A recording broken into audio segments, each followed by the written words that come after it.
In today's tech video, I'm going to show you how to fix your Disney Plus if it's not working on your Sony Smart TV.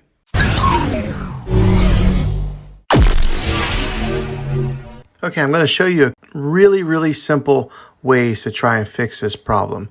Now the first one, it's probably the easiest one.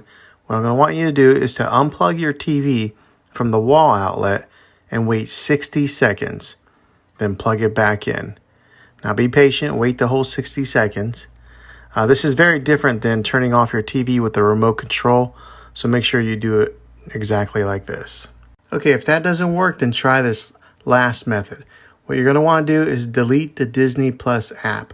So go into your app store or wherever it's at on your TV, delete the app, and then reinstall it again.